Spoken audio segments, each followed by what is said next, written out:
Well, guys, we do have a big update when it comes to the proposed Penrith Panthers stadium renovation that is due to kick off later this year. Of course, the stadium due to get a $309 million renovation, which will include one stand on the wing being demolished and rebuilt, and also significant upgrades to the other stand. And in the last few days, we have got some news about a local Aboriginal group putting a land claim on the stadium site, saying that it is a culturally significant area in the Greater Western Sydney region there in Penrith, in the foothills of the Blue Mountains. And it has thrown some doubt over whether this renovation will actually be going ahead. The claim is coming from the Deerabin Local Aboriginal Land Council, and it was actually lodged way back in November of 2009. We know obviously the stadium hasn't really undergone any significant renovations in that period, but given the news about the renovation and the redevelopment of the site, the New South Wales government threw out the claim in April of this year, and we have now got the New South Wales Aboriginal Land Council appealing that decision to throw out the land claim, saying that it is a significant area to the local Aboriginal people. Now, we do know, of course, Aboriginal land groups can make claims over parcels of land when they do have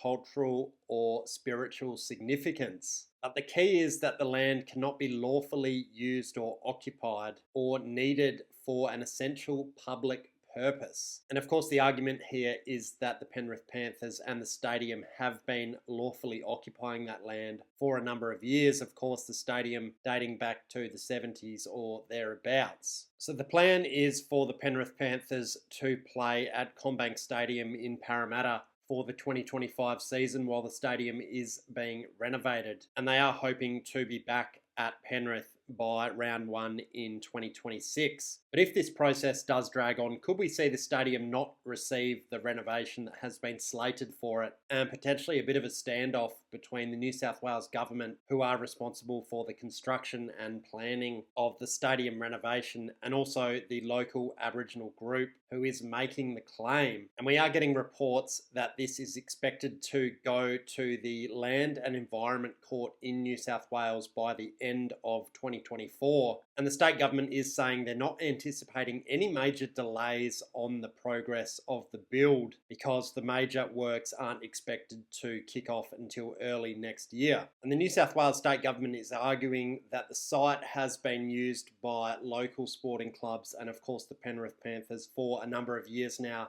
and it is also partially used for a public road through the site. And their argument is it doesn't fall under that unused categorisation of the Aboriginal Land Claims Act. The Aboriginal group is saying that they are hoping to get a settlement out of court, and they don't want to be seen as trying to block or prevent the stadium from getting developed, but they do just want to get a piece of the pie when it comes to a settlement for this construction on the supposed sacred site. Apparently, initially, the claim was over the whole area of Penrith Park, including the stadium and also the nearby cricket oval and a training facility. But the revised appeal is saying that it does only cover the playing surface and the actual site of the stadium itself. So their argument is because it is a private stadium and it only hosts professional sport, that it does not fall under the category of public use. So it will be interesting to see. We are anticipating this court hearing will be occurring in November of this year. And if it does drag out for a number of months, it is very likely that the construction itself may not be complete by the start of the 2026 season. So could we see the Panthers having to play in Parramatta for maybe part or even all of the 2026 season? Of course, we did get the renderings for this redevelopment earlier this year. They are increasing the capacity of the ground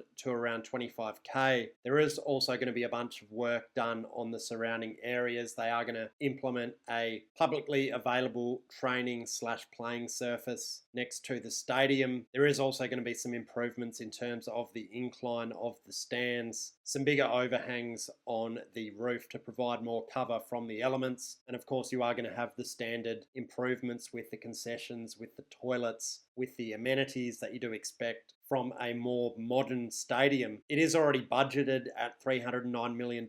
The funding has been secured, and for all intents and purposes, this is going ahead. And of course, it is a little bit hard to understand how this stadium has been used every year since 2009 when that initial land claim was lodged. You can see how the New South Wales government would just argue, well, we're only just upgrading the stadium, it does already exist. We're not taking any publicly available land out of action to do the renovation, so what is your argument here exactly? But it is potentially likely that the New South Wales government just goes to this Aboriginal land group and says, listen, we'll cut you a check for a couple $1 million. Let's drop this, let's not go to court, and let's just get this project done. And you can bet obviously the Panthers hierarchy will be hoping for an out-of-court settlement. They do definitely want to be back in their home stadium in 2026. We do obviously have the Panthers going for their 4th premiership in a row this year. There's a lot of momentum, a lot of support in the community. They will be getting big crowds definitely for the next couple of years, and they will just want to be getting all that revenue that you do get when you are hosting games in your backyard. It is a boost for the local economy, and with the additional capacity up to 25k, you think they're going to be selling